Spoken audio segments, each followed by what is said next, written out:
Hello बच्चों, आज मैं आपको क्लास 10th जिसका चैप्टर नंबर 2 है बहुपद, इसके एमसीक्यू क्वेश्चंस कराऊंगी। जैसे कि आप सभी को पता है कि इस बार टर्म 1 में आपके पास एमसीक्यू क्वेश्चंस आने वाले हैं और चैप्टर नंबर 1 के एमसीक्यू क्वेश्चंस हमने कर लिए हैं। लिंक आपको उसका नीचे डिस्क्रिप्शन में मिल जाएगा। ठीक है, तो आज हम शुरू करते हैं अपना चैप्टर नंबर 2 बहुपद। इसके कुछ इंपॉर्टेंट एमसीक्यू क्वेश्चंस हैं जो बार बार पेपर में रिपीट हुए हुए हैं, वो आज हम कर लेते हैं। ठीक है ना, चलिए देखते हैं। देखो क्वेश्चन नंबर 1 आपके पास यहाँ पर है। यदि द्विघात बहुपद, आपको एक द्विघात बहुपद दे रखा है कि शुणांकों में से एक शुणांक -3 है, तो k का मान क्या है? देखो आपको ना एक द्विघात बहुपद दे दिया और आपसे कह रहा है इसका एक शुणांक आपको दे दिया। वैसे तो आपको पता है ना कि द्विघात बहुपद के 2 शुणांक होते हैं, यहाँ पर आपको एक शुणांक दिया है, तो आपसे कह रहा है कि बताओ k का मान कितना होगा। तो देखो एक शुणांक का मतलब पता है क्या है, ये आपको x का मान दे रखा है और k का मान आपको निकालना है। और जब ये शुणांक है तो इस द्विघात बहुपद को हम 0 के बराबर रख देंगे, तो k-1। अब x की जगह पर -3 का होल स्क्वायर, जहां जहां x है ना आप वहां पर क्या करो -3 रख दो। ठीक है ना सॉरी, ये +1 ऐसे इज इक्वल टू 0। तो k-1, अब देखो -3 का स्क्वायर 9 हो जाएगा। ठीक है, 3 3 जा 9 और माइनस से माइनस कट हो जाएगा। अब इसको इससे इंटू करोगे तो माइनस का 3 के आ जाएगा, +1 इज इक्वल टू 0। ठीक है, अब हम k को ब्रैकेट के अंदर इंटू करेंगे तो 9k माइनस 9 माइनस का 3k प्लस का 1 इज इक्वल टू 0। अब 9k में से 3k जाएंगे तो आपके पास 6k बचेंगे। अब माइनस के 9 में आप प्लस का 1 करोगे तो माइनस का 8 बचेगा। ठीक है, तो 6k इज इक्वल्स टू 8 आ जाएगा। k का मान कितना आ गया, 8/6। कट कर दो तो 4/3 आपका आंसर। तो इसका मतलब आपका आंसर इसका ए आ गया। Clear question number 1। चलिए आ जाते हैं क्वेश्चन नंबर 2 पे। यहाँ आपसे क्या कह रहा है, शुणांकों -3 और 4 वाले द्विघात बहुपद। तो देखो यहाँ आपको शुणांक दे दी है और आपसे द्विघात बहुपद पूछ रहा है, तो हमारे पास यहाँ पर एक सूत्र होता है, वो क्या, x² minus alpha plus beta into में x plus alpha into beta. इसका मतलब अल्फा प्लस बीटा मतलब शुणांकों का योग और अल्फा इंटू बीटा मतलब शुणांकों का गुणनफल। ये अल्फा और बीटा यही है, ये अल्फा है और ये बीटा है। ठीक है, तो x² ऐसे ही रहने दिया, अल्फा की जगह -3, बीटा की जगह 4, x ऐसी ही है, अल्फा की जगह -3, बीटा की जगह 4। जब भी आपको द्विघात बहुपद बनाना हो ना तो यही सूत्र यूज करना। ठीक है ना, तो x², अब देखो 4 में से 3 जाएगा तो 1 बचेगा, तो माइनस का 1x, 3 4 जा 12 हो जाएगा, लेकिन माइनस का, क्योंकि प्लस माइनस माइनस हो गया। Finally answer x² minus x minus 12 आ गया। ये आपकी द्विघात बहुपद आ गई।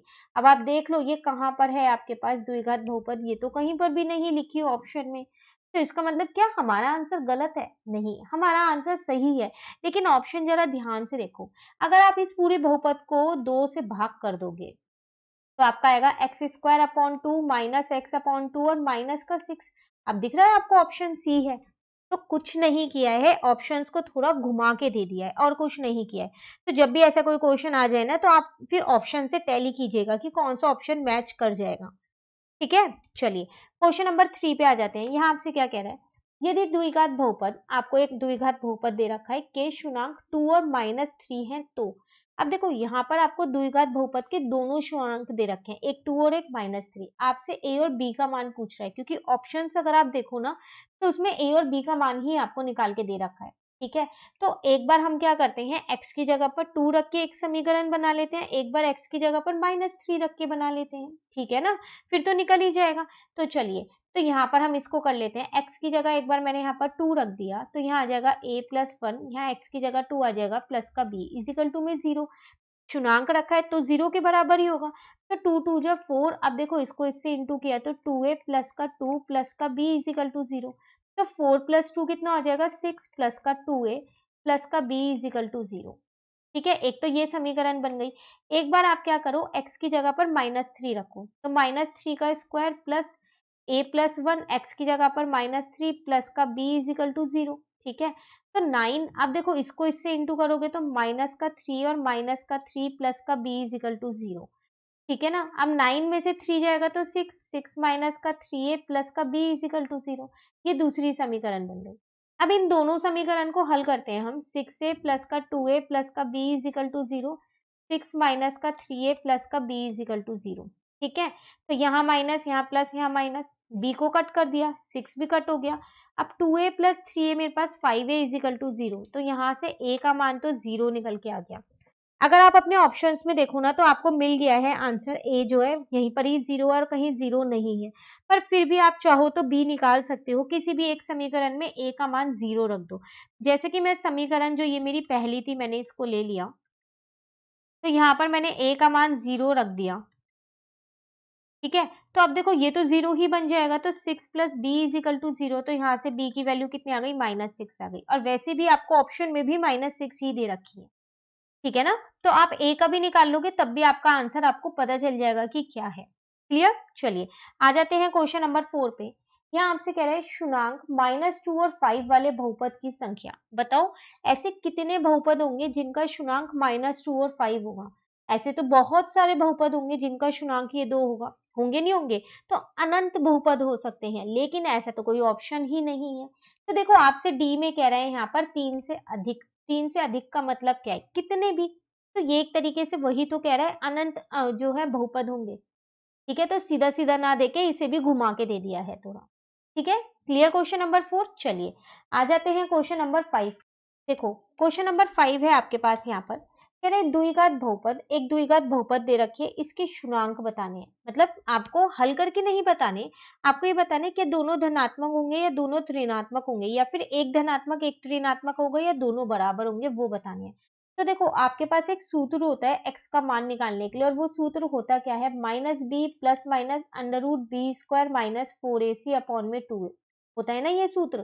तो अगर आप यहाँ देखो तो a का मान आपके पास 1 है, b का मान 99 है और c का मान जो है वो 127 है। जब आप इस सूत्र में रखोगे ना और x के दो मान निकलेंगे, क्योंकि ये द्विघात बहुपद है, निकलेंगे नहीं निकलेंगे दो मान, तो आप इस सूत्र में रख के देखना, तो जो x के दोनों आपके मान निकलेंगे ना वो ऋणात्मक ही निकलेंगे, दोनों ही मान माइनस में आएंगे। तो एक बार रख के जरूर देखिएगा और मुझे कमेंट करके भी बताइएगा कि कितने बच्चों के x के दोनों ही मान माइनस में आए। Clear question number 5। चलिए आ जाते हैं क्वेश्चन नंबर 6 पे। यहाँ आपसे कह रहा है द्विघात बहुपद, फिर आपको एक बहुपद दे रखा है के शुनांक। कह रहा है बताओ इसके शुनांक दोनों धनात्मक नहीं हो सकते, दोनों ऋणात्मक नहीं हो सकते, सदैव असमान होंगे या सदैव बराबर होंगे, इन चारों में से बताना है।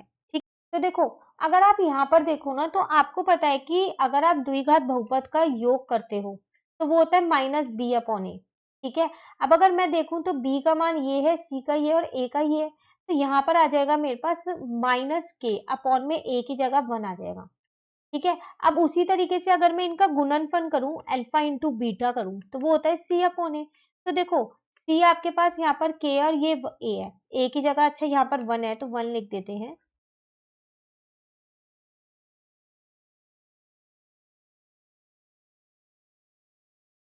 ठीक है ना, अब आप देखो यहाँ पर अल्फा प्लस बीटा जो है वो किसके बराबर है, यहाँ पर मेरे पास -k के बराबर है, और अल्फा इंटू बीटा जो है वो k के बराबर है। इसका मतलब अल्फा या बीटा में से कोई एक मान जो है वो आपका धनात्मक होगा और कोई एक ऋणात्मक होगा। दोनों धनात्मक या दोनों ऋणात्मक तो नहीं हो सकते, नहीं हो सकते ना, क्योंकि यहाँ पर k का मान माइनस में और यहाँ पर k का मान प्लस में, तो कोई एक ना एक माइनस का जरूर होगा, होगा नहीं होगा। इसका मतलब वो दोनों धनात्मक नहीं हो सकते। क्लियर, तो यहाँ पर एक मान आपके पास क्या होगा, विपरीत चिन्ह के होंगे ये। ठीक है नहीं, ठीक है, होंगे नहीं होंगे विपरीत चिन्ह के, एक प्लस का है तो एक माइनस का होगा और एक माइनस का है तो एक किसका होगा, प्लस का होगा। ठीक है, चलिए आ जाते हैं क्वेश्चन नंबर 7 पे। यहाँ आपसे कह रहा है निम्नलिखित में से कौन सा बहुपद का आलेख नहीं है, बताओ कौन सा बहुपद का आलेख नहीं है।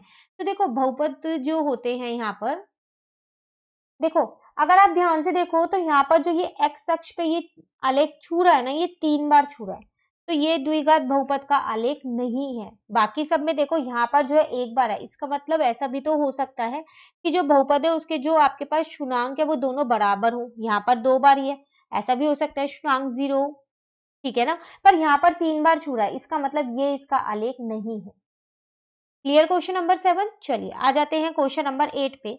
अब आगे आपके पास सत्य या असत्य, मतलब ट्रू और फॉल्स जिसको हम इंग्लिश में कहते हैं। देखो कह रहा है यदि एक द्विघात बहुपद, आपको एक द्विघात बहुपद दिया कि दोनों शुनांक धनात्मक है, मतलब कि जो इसका अल्फा होगा वो भी धनात्मक है और जो बीटा होगा, अल्फा और बीटा ही होता है ना, वो भी धनात्मक है, तो ए बी सी में सभी का समान चिन्ह होगा, चिन्ह होता है। ठीक है, तो आपसे क्या कह रहा है यहाँ पर, तो ए, बी और सी में से सभी का समान चिन्ह होगा, मतलब एक जैसे होंगे क्या वो, तो आपको हाँ या ना में बताना है। ठीक है, क्वेश्चन क्लियर हो गया। तो देखो अभी हमने ऐसा एक पीछे क्वेश्चन करके आए थे, अगर आप यहाँ देखो तो आपके पास alpha plus beta minus b upon a होता है और alpha into beta c upon a होता है। ठीक है, तो यहाँ पर ये माइनस बी अपॉन ए है, इसका मतलब अल्फा और बीटा जो है इनमें से कोई ना कोई एक मान जो है वो माइनस का होगा। होगा नहीं होगा, क्योंकि ये यहाँ पर प्लस का है, अगर ये यहाँ पर माइनस का होता तो माइनस से माइनस कट हो जाता, तो बी अपॉन ए बचता, लेकिन ये यहाँ पर प्लस का लिखा हुआ है, तो ये माइनस तो कट नहीं हुआ होगा, नहीं हुआ होगा ना, तो इसका मतलब कोई एक माइनस का होगा, इसका मतलब ए बी सी इन तीनों का मान समान नहीं होगा, समान चिन्ह नहीं होंगे, तीनों प्लस के या तीनों माइनस के नहीं होंगे, कोई फर्क होगा, तो इसका मतलब ये आपके पास क्या है, आ सकते हैं। ठीक है, चलिए क्वेश्चन नंबर 9 पे आते हैं। यहाँ पर अच्छा इसका ही सेकंड पार्ट है ये आपके पास, ट्रू और फॉल्स, सत्य और असत्य कही है। यदि एक बहुपद का आलेख एक्स अक्ष को केवल एक ही बिंदु पर प्रतिच्छेद करे तो यह एक द्विघात बहुपद नहीं हो सकता। कह रहा है अगर आपके पास एक आलेख है जो एक्स अक्ष को एक ही बिंदु पे छू रहा है, ठीक है ना, मतलब द्विघात बहुपद है तो दो बिंदु पे छूना चाहिए ना, लेकिन ये सिर्फ एक ही बिंदु पे छू रहा है, तो फिर क्या ये द्विघात बहुपद नहीं होगा? बिल्कुल होगा। क्या पता x के जो दो मान है दोनों एक जैसे हो, है ना, तो इसका मतलब ये भी आपके पास क्या है, असत्य है। ठीक है, क्लियर। चलिए नेक्स्ट आ जाते हैं थर्ड, इसमें भी आपको सत्य या असत्य ही बताना है। ठीक है, देखो आपसे कह रहा है यहाँ पर कि k का केवल वह मान जिसके लिए द्विघात बहुपद, फिर एक द्विघात बहुपद दे रखा है, k शून्यंक बराबर है, शून्यंक 1/2 है।